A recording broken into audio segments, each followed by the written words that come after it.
과거 우리나라 사람들이 가장 힘들어했던 것이 보릿고개의 배고픔이었지요. 그리고 그 다음에 무서워했던 것이 전쟁의 아픔이었습니다. 그런데 지금은 그보다 더 무서운 코로나 시대에 우리가 살고 있습니다. 전 세계에 코로나가 이렇게 확산되면서 감염된 자의 수가 계속 늘어납니다마는 작년 연말까지 3억 2천만 명이 감염이 됐습니다. 사망자 수가 560만 명이나 됐습니다. 우리나라에서만 해도 코로나 시작된 이후로 코로나로 인해서 6,300명이 사망을 했습니다. 코로나로 인해서 이렇게 확진자와 사망자들만 늘어난 것이 아니라 우리의 삶이 총체적으로 어렵고 힘듭니다. 그래서 요즘 공통적으로 하는 말이 지금이 바로 환난의 때요 종말의 시대라고들 합니다. 여러분, 이런 위기를 우리가 어떻게 대처하며 살아야 될까요? 우리가 이 위기를 잘못 대처하면은 우리는 위기 앞에 주저앉게 될 것이고, 이걸 잘 대처하게 되면은 오히려 도약하는 기회가 될 수도 있을 것입니다.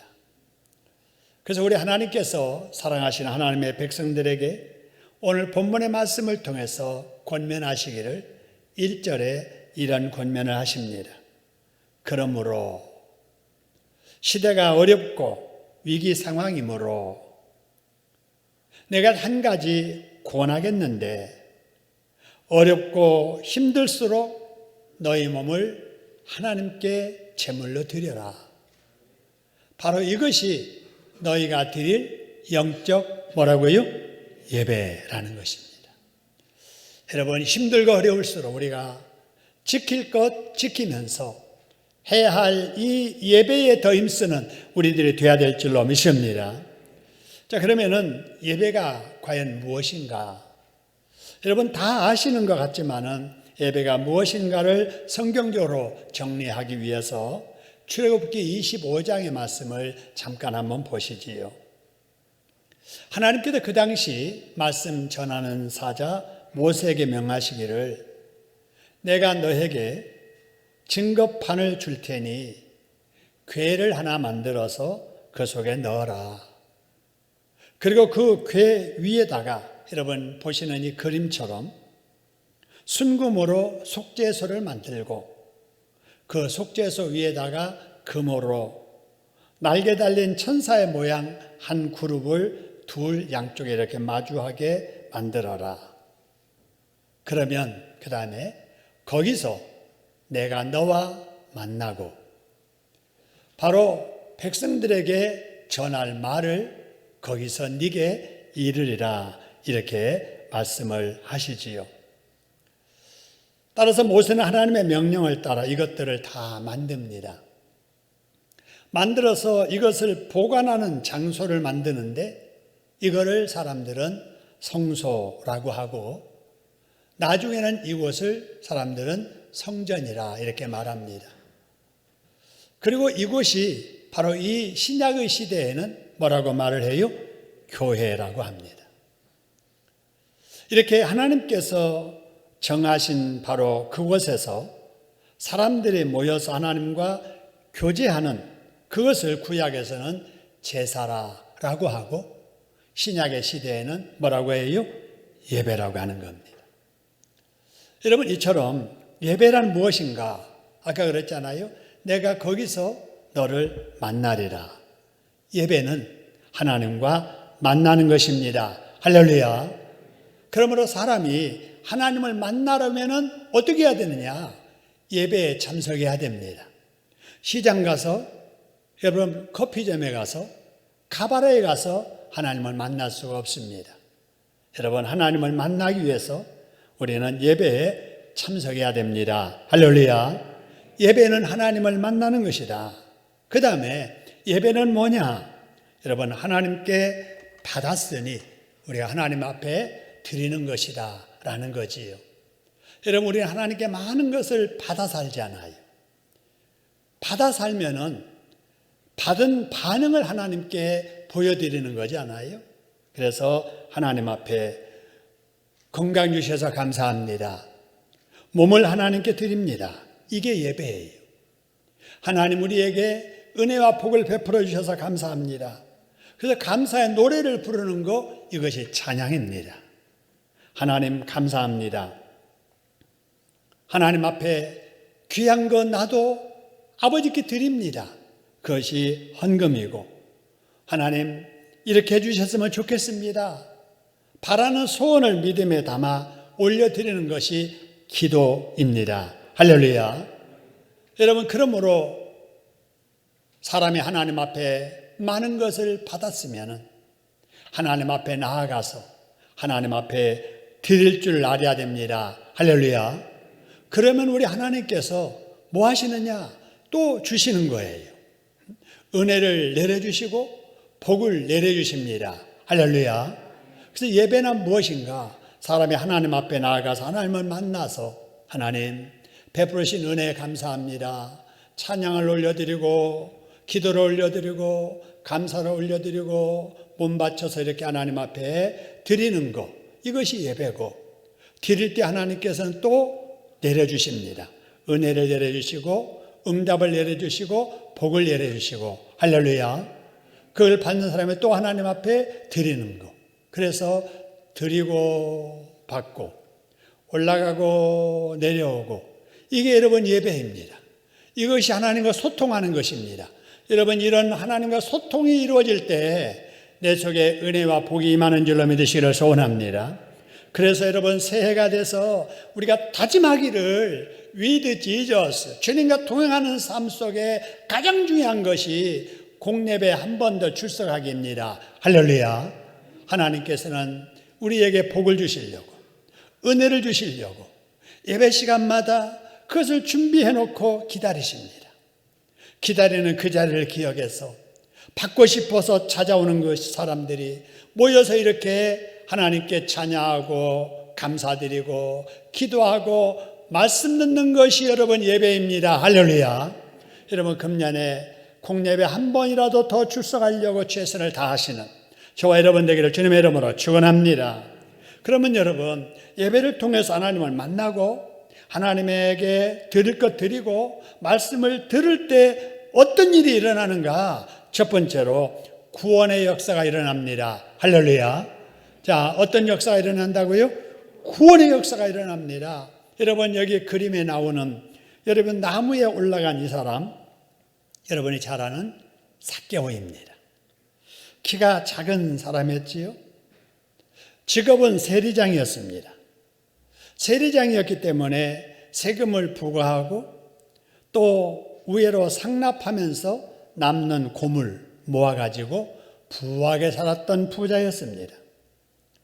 사회적인 지위가 있었고 가진 돈이 많았지만은 그래도 뭔가 채워지지 않는 영혼의 갈증, 갈급함이 있었습니다. 그러던 차에 이 삭개오가 예수님에 관한 소문을 듣게 됩니다. 그래, 내가 그 예수라는 그분 한번 만나기라도 했으면 좋겠다. 그래서 길가로 나가지요. 근데 길가에 나가보니까 사람들이 너무나도 많습니다. 키가 작은 삭개오가 까치발을 해도 예수님을 볼 수가 없는 거예요. 그래서 여러분, 그 지역의 기관장인 삭개오, 그래도 부자였던 이런 체면 다 불구하고 나무 위로 올라갑니다. 마치 원숭이처럼 나무 위에 올라가서 지나가신 예수님을 바라보고 있었습니다.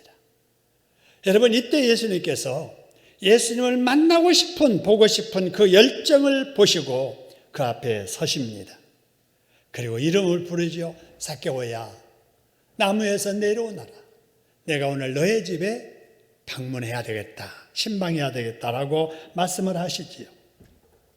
평생 예수님 한번 봐도 소원이 없겠다고 했던 이 삭개오가 하나님 예수님을 만나고 싶은 그 열정으로 뽕나무에 올라갔다가 예수님께 1대1로 만남이 이루어지게 됩니다. 그리고 그 집에 모시게 됩니다. 여러분, 얼마나 정말 감격스러운 일입니까? 그것만 아니에요. 예수님 만나고 나서 그가 예수님을 믿어서 구원을 받았고 그만 아니라 그의 가족들도 다 예수 믿고 구원받게 됐습니다. 할렐루야. 이와 같이 지금도 예수님은 만나고 싶어하는 자를 만나 주십니다. 할렐루야. 예수님은 만나면 누구든지 구원받는 역사가 일어나게 될 줄로 믿으시기를 소원합니다. 예수님 만나기를 힘쓰시다가 이런 복 받으시기를 주님의 이름으로 축원합니다.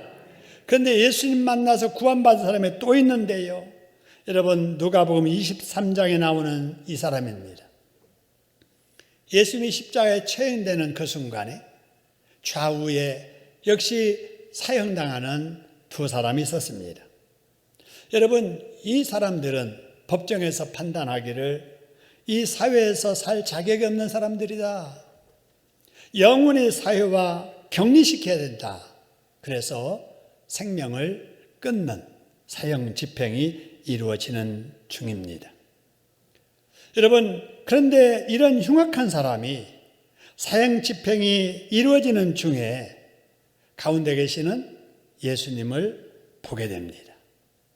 그리고 그의 말 한마디 행동 하나를 다 보고 듣다가 마음에 감동이 돼가지고 그래서 그 예수님을 향해서 이런 말을 합니다. 예수여, 당신의 나라에 임하실 때 나를 기억하소서 하면서 예수님을 인격적으로 만나게 되지요. 그러자 예수님께서 누가복음 23장 43절의 말씀을 보니까 오늘 네가 나와 함께 낙원에 있으리라 라고 하면서 천국으로 초대해 주셨습니다. 할렐루야. 이 세상에 발을 딛고 살 때는 죄만 짓고 살았던 이 인간, 법정에서 더 이상 살려줘서는 안 되겠다 싶어서 사형 처형당하는 이 사람이었지만은 십자가 위에 달려서 죽어가는 그 순간이라도 예수님을 만나자 예수님께 그 영혼을 구원해 주셨습니다. 할렐루야. 여러분, 예수님을 만나면 이와 같은 구원의 역사가 일어나게 됩니다. 할렐루야. 근데 여러분, 여러분의 가족 중에, 아니 여러분의 자녀들 중에 여러분이 아는 그 사람 예수 믿지 않잖아요. 믿다가 예수님 믿음 잃어버렸잖아요. 여러분, 이런 사람 다시 예수님을 만나야 될 줄로 믿습니다. 그들은 스스로 예수를 만나러 오지 못하잖아요. 우리가 권해야 됩니다. 우리가 이끌어야 됩니다. 예배 자리에 데리고 나와서 함께 예배 듣고 말씀을 들을 때 이런 구원의 역사가 여러분 일어나게 될 줄로 믿습니다. 여러분, 사형당하는 사형수도 예수님이 영접할 때, 예수님 말씀 들을 때 구원의 역사가 일어났는데 여러분, 여러분의 자녀들 하나님은 기다리세요. 그들이 스스로 나오지 못한다면 여러분들이 권하여서 데리고 와서 예배에 참석하다가 이런 구원받는 역사가 있기를 주님의 이름으로 축원합니다.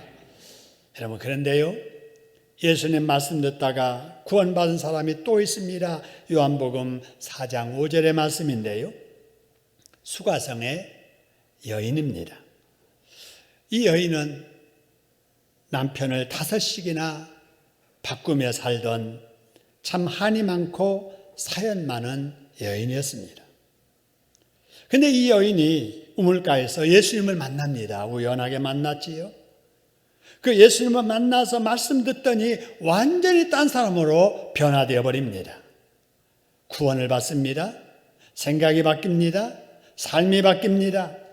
남들 눈을 피해서 살던 여인이 이후로는 당당하게 동네로 나가서 자기가 만난 예수를 전하는 전도 여인으로 변화되게 됩니다. 할렐루야. 여러분, 누구든지 예수 만나면 변화됩니다. 사람이 바뀌게 됩니다. 여러분, 여러분의 자녀 변화되기를 원하세요? 여러분의 가족 누가 변화되기를 원하십니까? 내 마음대로 안 됩니다. 인술로 의술로 안 됩니다. 예수 만나야 그 인간 여러분 생각 바뀌고 여러분의 삶이 바뀐다는 사실을 기억하시기를 소원합니다. 그래서 변하기를 원하는 사람들 어떻게 해서든지 예배 자리에 데리고 나와서 함께 예배 드리다가 수가성의 여인이 변화되는 그런 변화가 여러분의 가족 자녀들에게도 있기를 주님의 이름으로 축원합니다. 또 한 사람, 여러분, 막달라 마리아입니다. 여러분, 이 막달라 마리아는 창녀였습니다. 거기에다가 7 귀신에 사로잡혔던 여인입니다. 그러니 도덕적으로 보면은 창녀였고 무질서한 삶을 살았고, 귀신 들렸으니 영적으로 보면은 여러분 마귀의 종, 귀신의 종, 불행하고도 가련한 여인이었습니다. 여러분, 그런 여인이 예수님을 만나더니 완전히 새로운 사람으로 바뀌게 됩니다. 여러분, 예수 만난 이후로 일평생 주님을 섬기는 여인으로 변화됩니다. 여러분 아시지요? 예수님께서 바리새인의 집에서 식사하실 때 어느 날 300데나리온이나 되는 귀한 옥합을 깨뜨려서 예수님의 머리에 붓고 팔에 붓고 자기 머리로 그것을 이렇게 닦아 주었던 여인이 바로 이 막달라 마리아입니다. 예수님이 십자가에 달리실 때 예수님을 따르던 제자들 다 도망가 버리고 없지만은 그 마지막 위험한 그 순간에 끝까지 자리 지키면서 예수님을 바라보고 응원했던 여인이 바로 이 막달라 마리아입니다. 예수님이 죽으시고 장사 지내고 나서 사흘 되는 아침 새벽을 찾았던 여인이 막달라 마리아입니다. 부활하신 주님이 가장 먼저 만나셨던 여인이 바로 이 막달라 마리아였습니다. 여러분, 이처럼 사람이 예배를 통해서 하나님을 만나고 하나님의 말씀을 들으면 구원받게 됩니다. 할렐루야. 귀신이 떠나게 됩니다. 할렐루야. 사람이 변하게 되는 역사가 일어나게 됩니다. 그렇기 때문에 우리가 예배를 힘써야 되는 거예요. 사랑하는 교회 여러분, 위드 코로나 시대에 우리는 위드 지저스의 삶을 살아야 됩니다. 위드 지저스, 주님과 동행하는 삶의 첫 번째 모습이 예배에 힘쓰는 삶입니다. 할렐루야. 금년에는 어떤 일이 있어도 내가 공예회 한 번 더 출석하리라. 주일만 아니라 수요일도 한 번 참석하려고 노력하리라. 금요일 날 밤이라도 나와서 하나님 앞에 기도하고서 자녀를 위해서 기도하리라. 일주일 내내 새벽기도 못 나오면 일주일에 한 번 이틀이라도 하나님 앞에 나와서 말씀 듣고 기도하면서 나를 위해서, 가족을 위해서, 우리 교회를 위해서 기도하리라. 이런 마음이 충만하기를 주님의 이름으로 축원합니다. 그래서 우리가 기도해야 됩니다. 예배에 힘써야 됩니다. 그렇게 하다가 우리 하나님을 만나고 구원을 경험하는 역사 있기를 주님의 이름으로 축원합니다. 이렇게 우리가 예배에 힘쓰면서 하나님을 만나고 말씀을 들으면 어떤 역사가 일어나는가? 출애굽기 15장 26절의 말씀을 보니까 이런 말씀이 있습니다. 맨 밑에 같이 한번 읽어봅니다. 시작. 나는 너를 치료하는 여호와니라. 하나님께서 말씀하세요. 나는 너를 뭐하는 여호와라고요? 치료하는 여호와니라. 할렐루야. 이 하나님이 인간의 모습으로 오신 분이 예수님이세요. 예수님께서 이 세상에 계시면서 얼마나 많은 사람들을 치료하셨는지 여러분 아시잖아요. 12년 동안이나 혈루증으로 앓고 있었던 이 여인, 여러분 우환이 도둑이라고 있는 거 다 허비했어요. 가진 것 없습니다. 10년이면 세월 강산이 변한다는데 이 여인은 변화가 없습니다. 이제는 소망이 없습니다. 여러분, 그런데 이 여인이 마지막 주님을 만나고 주님의 그 옷자락에 손을 대는 순간에 혈루 근원이 말라버렸습니다. 할렐루야. 예수 만나면 이런 역사, 치유의 역사가 일어나는 줄로 믿습니다. 10명의 문둥병자, 가족도 함께 살 수 없었어요. 그래서 성 밖에 나와서 떠돌다가 같은 신세, 같은 형편 서로 이렇게 같이 나누면서 몰려다녔던 그 10명, 주님께서 문둥병자를 고쳐주셨잖아요.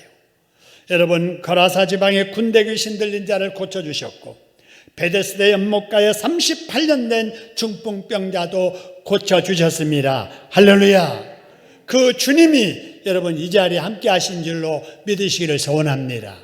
여러분, 아픈 것이 있지요? 질병이 있지 않아요? 우리의 죽은 영혼 살려주신 하나님, 그 아버지 하나님께서 어찌 우리를 질병 가운데 눌려 살게 하겠습니까? 여러분, 믿고 기도하면 고쳐 낫게 해주실 줄로 믿습니다. 질병을 이기게 해주실 줄로 믿습니다. 어떤 질병에서 고통받을지라도 주님 믿다가 치유의 우리 하나님을 경험하는 저와 여러분 되기를 주님의 이름으로 축원합니다. 여러분, 또 우리가 예수 만나고 예수님의 말씀 들으면 어떤 일이 일어나는가? 이사야서 55장 6절 7절의 말씀 보니까 이런 말씀이 있어요. 자, 너희는 여호와를 만날 만한 때에 찾으라는 거예요. 여러분, 지금이 아무리 모이기 힘드는 사회적 거리두기 하고 있을지라도 여러분, 지금이 바로 여호와를 만날 만한 때인 줄로 믿습니다. 여러분, 이때 여호와를 만나지 않으면 이보다 더한 일 생기면 절대 못 만납니다. 여러분, 아무리 사회적 거리두기가 강화돼도 내가 어떻게 해서든지 지킬 것 지키면서 해야 할 예배 생활은 내가 중단하지 않겠다는 그런 마음이 있어야 될 줄로 믿습니다. 영상으로 예배 드리신 우리 교회 여러분, 코로나 끝나지 않습니다. 끝나면 교회 나오겠다고 하시는 마음을 고쳐 잡수시고 나오세요. 예배는, 영상으로 드리는 예배는 한계가 있습니다. 집중할 수 없잖아요. 전화하면 전화 받으러 가고, 설교 듣다가 화장실 가고, 여러분 움직이면서 무슨 예배가 됩니까? 안 드리는 것만은 않겠지만은 진정한 예배는 하나님이 거룩한 곳 교회에 나와서 하나님의 말씀을 직접 들을 때 성령의 역사가 강하게 나타납니다. 할렐루야. 꼭 용기를 내세요. 교회에 나와서 현장 예배 함께 드리시기를 기다리겠습니다. 여러분, 그 다음에 이어지는 말씀, 가까이 계실 때에 글을 풀어라. 지금은 그래도 우리 주님께서 가까이 계셔서 우리의 기도 소리를 기다리시는데, 여러분, 어느 때가 되면은 아무리 불러도 대답을 들을 수 없는, 아무리 찾아도 만날 수 없는 그때가 올 줄도 모릅니다. 여러분, 만날 만한 때에 찾으시고 가까이 계실 때에 믿음으로 부르짖는 저와 여러분 될 수 있기를 주님의 이름으로 축원합니다. 그리고 또 이어지는 말씀, 악인, 불의한 자. 여러분, 이렇게 아무리 악한 일이라 할지라도, 아무리 불의한 일을 행하는 사람이었다 할지라도 그런 생각 버리고 여호와께 돌아오라는 겁니다. 할렐루야. 그리하면 그가 긍휼히 여겨주시고 그가 널리 뭐 하시리라? 용서하시리라. 할렐루야. 여러분, 이 용서의 복이 우리에게 꼭 필요합니다. 왜 필요하냐면요, 우리가 온전하고 100% 그냥 완벽하다면은 이런 은혜 필요 없겠지요. 근데 목사인 저도 허물이 많고 실수가 많고 원치 않지만은 결과적으로 보면은 죄 지을 때가 있더라고요. 여러분도 마찬가지일 거예요. 믿음대로 살려고 하고 하나님 기쁘신 삶을 살려고 하는데 여러분, 실수할 때가 있잖아요. 잘못할 때가 있잖아요. 죄를 지을 때가 있잖아요. 근데요, 여러분, 그것을 깨닫고 나서 하나님 잘못했습니다. 다시는 그렇게 하지 않겠습니다. 용서해 주세요. 그 한마디 하고 하나님 앞에 회개하면은 오늘 말씀 보세요. 불쌍히 여겨주시고 용서해 주시는 줄로 믿으시기를 주님의 이름으로 축원합니다. 용서해 주시되 어떻게 용서해 주시느냐? 이사야서 43장 25절의 말씀을 보니까 하나님이 이렇게 말씀하세요. 곧 나는 나를 위하여 너의 허물을 뭐 하는 자 아니 그래서요? 도말하는 자. 여러분, 이렇게 죄가 막 기록되어 있는데 지우개 가지고 싹싹 지워버리시고 검정 페인트 가지고 싹 이렇게 다 이렇게 덮어버리시는, 바로 그것이 도말하는 거예요. 아무리 잘못했을지라도 과거를 하나님께서는 탓하지 아니하세요. 네가 허물 가지고 죄 가지고 내 앞에 왔구나. 잘했어. 과거에는 잘못했을지라도 내가 네 죄를 기억지도 아니하신다고 말씀하십니다. 할렐루야. 여러분, 동에서 서가 먼 것처럼 깊은 바다에 돌을 던져버린 것처럼 회개하는 자의 잘못과 허물은 하나님께서 기억도 아니하시고 잊어버리십니다. 할렐루야. 여러분, 그런데도 우리는 자꾸 그런 죄책감에 눌려 살고, 그래서 자존감을 가지지 못하고, 여러분, 거기에 눌려서 여러분 사는 사람들이 많이 있는데 절대 그럴 필요 없어요. 하나님은 기억하지 않는다는데 왜 나는 기억하면서 자꾸 거기에 눌려 삽니까? 이게 마귀의 장난이에요. 여러분, 반복되는 잘못은 하나님께서 용서하지 않지만 하나님 잘못했습니다. 제가 그때 잘못 판단했습니다. 제가 속았습니다. 제가 잘해본다고 했는데 결과는 그렇게 됐습니다. 하나님 이제는 안 그러겠습니다. 회개하면 다 용서해 주십니다. 할렐루야. 여러분, 잘못한 거 훌훌 털어버리고 이제부터 잘하면 됩니다. 할렐루야. 그러라고 여러분 2021년 지워버리시고 2022년이라는 새해를 찬스 기회로 우리에게 주신 줄로 믿습니다. 여러분, 기도하시면서 우리 하나님 은혜를 힘입어서 새롭게 멋있는 출발하는 저와 여러분 되기를 주님의 이름으로 축원합니다. 여러분, 이렇게 살면 또 어떻게 해주시느냐? 시편 107편 9절의 말씀 보니까 여러분 이런 말씀이 있어요. 자, 밑에 두 줄 같이 한번 읽어봅니다. 그가 사모하는 영혼에게 만족을 주시며 줄인 영혼에게 좋은 것으로 채워주심이로다. 할렐루야. 여러분, 예배가 뭔가 영혼의 만족을 얻는 시간입니다. 여러분, 예배가 뭔가 좋은 것으로 체험받는 시간입니다. 할렐루야. 여러분, 그래서 우리가 하나님 앞에 늘 모이를 힘쓰고 하나님의 은혜를 늘 사모하며 기다려야 돼요. 여러분, 오늘 예배 끝나면은 내일 아침 새벽 기도가 기다려지고 오늘 예배 끝나면은 수요일 날 또 하나님께서 나를 위해서 무슨 말씀 예비하셨다가 주실까 기대가 되고, 여러분 구역 예배가 기다려지고 심야교대가 기다리지는 이런 사모하는 마음을 갖는 자에게 하나님께서 은혜로 채워주신 줄로 믿으시기를 소원합니다. 하나님은요, 하는 만큼 또 하나님께서 다 갚아주십니다. 사무엘상 2장 30절 말씀 보니까 하나님께 이렇게 말씀하세요. 나를 존중히 여기는 자를 내가 그도 존중히 여기고, 그죠? 나를 멸시하는 자는 내가 그도 뭐 한다고요? 경멸히 여기신다고 말씀하십니다. 그죠? 여러분, 그래서 우리는 늘 사모하는 마음으로 주님을 가까이 하면 주님께서 우리를 더 가까이 해주시고 우리에게 복을 허락해 주실 줄로 믿습니다.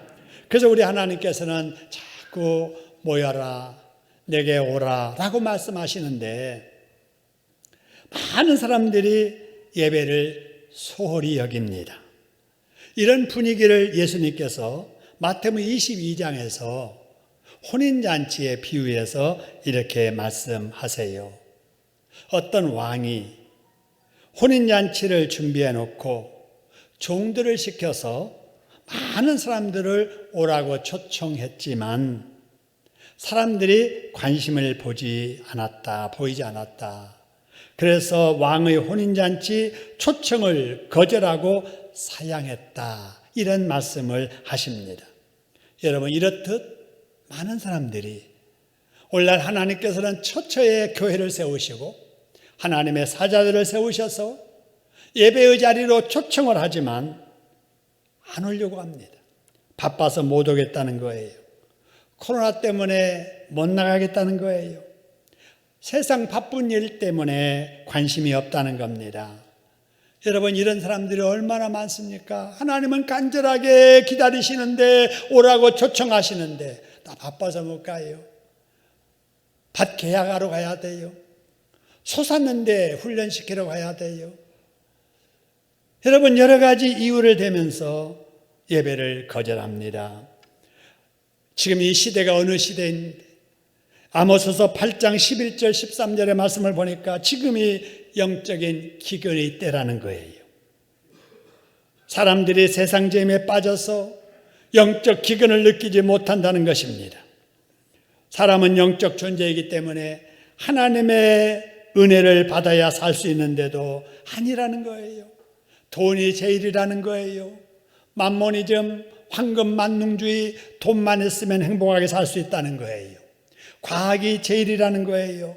과학의 힘만 가지면, AI의 능력만 힘입으면, 도움받으면 얼마든지 사람들이 이 모든 문제 해결하면서 살 수 있다는 거예요.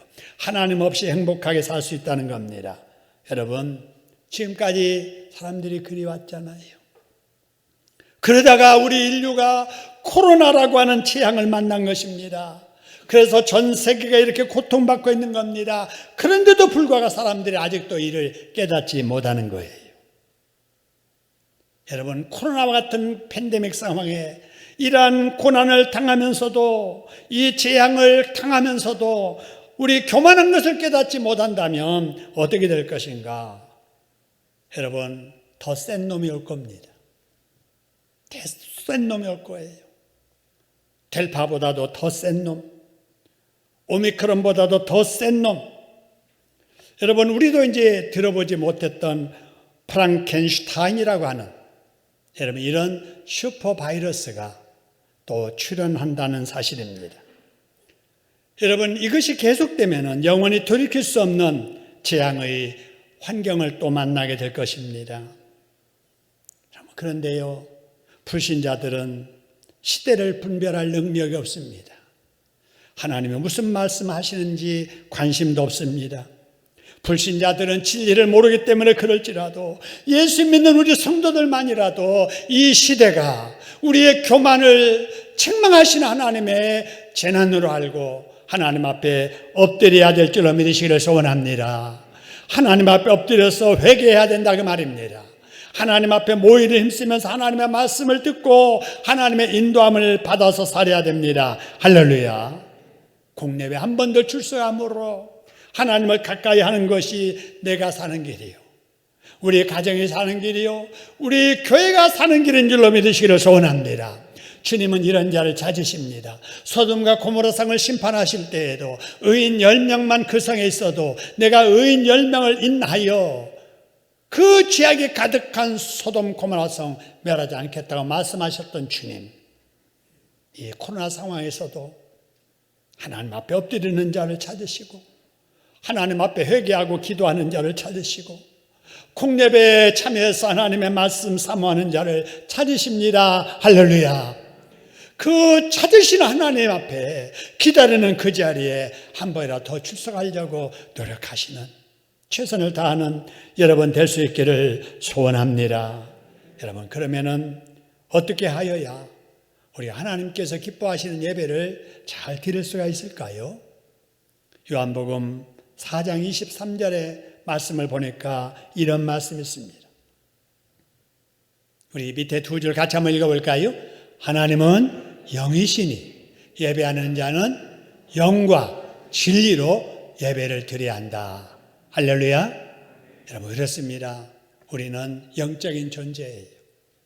하나님의 도우심과 은혜를 힘입지 않으면 안 됩니다.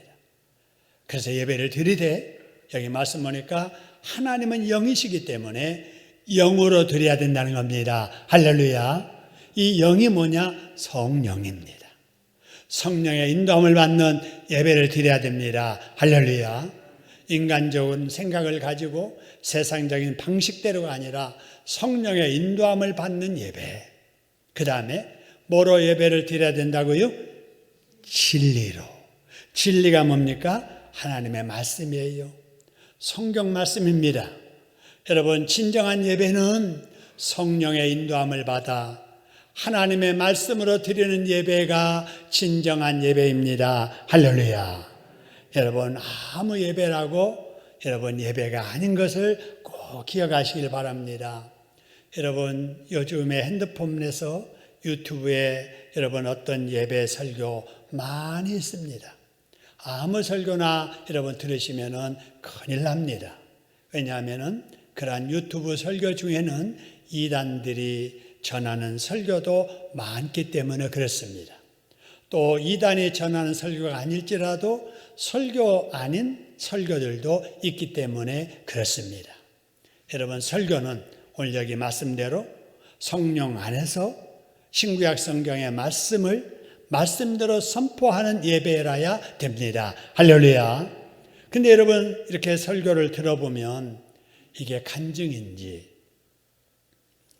이게 어떤 교수에 대한 이야기, 세상 이야기, 역사 이야기, 훈화인지 강화인지 특강인지 세미나인지 이게 분간이 안 될 정도로 설교 시간에 여러분 설교하는 이야기들을 하는 설교들이 많이 있기 때문에 그래요.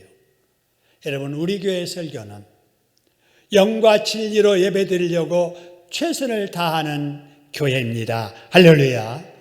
여러분, 가능하면은 짧은 시간, 이 하나님 말씀 전하기도 이게 짧은 시간이기에 사람 얘기 안 하잖아요. 정치 얘기 안 하잖아요. 누구 학자들의 이야기 안 하잖아요. 여러분, 하나님의 말씀만 성령 안에서 전하고 그 말씀을 듣고 그 말씀들을 어떻게 하면 삶 속에 실천하며 살고자 고민하는 여러분 예배가 우리 예배입니다. 할렐루야. 여러분, 그걸 기억하고 한 번이라도 공예배 출석하는 데 힘쓰셔서 내 마음을 드리고 시간을 드리고 감사를 드리고 찬양을 드리고 기도를 드리는 예배에 힘쓰시는 저와 여러분 되기를 주님의 이름으로 축원합니다. 여러분, 그렇게 할 때 하나님께서 어떻게 해주실까? 잠언서 8장 17절, 예레미야서 29장의 말씀을 보니까 여러분 이런 말씀이 있습니다. 우리 노란 글씨 먼저 한번 읽어볼까요? 시작.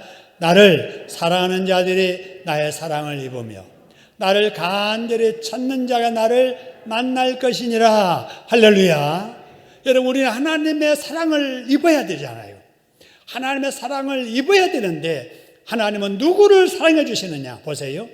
나를 사랑하는 자가 나의 사랑을 입는다. 여러분, 우리가 하나님의 사랑을 이미 받았습니다. 여러분, 독생자 예수님이 내 대신 십자가에 죽어주심으로 나를 살려주시는 그 사랑을 받았잖아요. 그 다음은 우리가 그 예수님, 그 하나님을 사랑해야 될 차례입니다. 할렐루야. 그래서 우리가 사랑을 입었으니 내가 하나님을 사랑하면 하나님은 또 우리를 사랑해 주십니다. 할렐루야. 여러분, 이렇게 하나님을 사랑하다가, 하나님 사랑이 뭐예요? 예배 출석, 교회 봉사, 전도, 기도. 여러분, 이것이 다 하나님 사랑의 모습이고, 그렇게 하나님을 사랑하는 사람을 하나님이 사랑해 주시고, 보세요. 하나님은 또 만나 주시는데 누구를 만나 주시느냐? 두 번째 줄, 누가 만난다고요? 나를 간절히 찾는 자가 나를 만난다. 하나님에 대해서 관심도 없고 하나님을 만나려고 하지도 않는 사람에게 하나님께서 만나주지 아니하세요. 만나려고 뽕나무에 올라가는 삭개오를 만나셨던 주님, 하나님 만나고 싶어서 예배당에 나와서 예배드리는 그 사람 하나님 만나주십니다. 할렐루야. 여러분, 기도하시다가 응답 받으시고 하나님을 사랑하시다가 하나님의 사랑을 입는 저와 여러분 될 수 있기를 주님의 이름으로 축원합니다. 그 다음에 여러분, 초록색 같이 한번 읽어볼까요? 너희는 내게 부르짖으며 와서 내게 기도하면 내가 너희를 들을 것이요. 할렐루야. 와서 내게 기도하라는 거예요. 교회에 와서 하나님 앞에 부르짖어 기도하면 내가 너희의 기도를 들어주시리라. 할렐루야. 너희가 전심으로 나를 찾고 찾으면 나를 만나리라. 할렐루야. 그렇습니다. 여러분, 감나무 밑에 누워서 홍수 떨어지기를 기다리는 그런 사람 살지 마세요. 그렇게 살면 안 됩니다. 여러분, 뭔가 내가 해야 될 일, 지켜서 지키면서 해야 될 예배, 기도, 열심히 또 삶의 현장에 가서 정직한 마음을 가지고 최선을 다하는 이러한 수고하고 애쓰는 그 사람에게 하나님께서 만나주시고 함께 하시고 동행하시고 복 주실 줄로 믿으시기를 소원합니다. 그러면 여러분, 꼬였던 문제 풀리기 시작합니다. 할렐루야. 닫혔던 문 열려지기 시작합니다. 할렐루야. 여러분을 괴롭히는 질병도 여러분 고침받는 역사가 있게 될 줄로 믿습니다. 2022년 새로운 기회입니다. 하나님께서 다시 한번 시작해보라고 하는 새로운 기회. 무슨 일로 시작을 할까? 공예배 한 번 더 출석하기로 여러분 새롭게 출발해 보세요. 예배를 통해서 하나님께서 구원의 역사, 치료의 역사를 경험하도록 인도해 주실 줄로 믿습니다. 이런 은혜가 여러분의 심령과 우리 교회 모두에게 함께하기를 주님의 이름으로 축원합니다.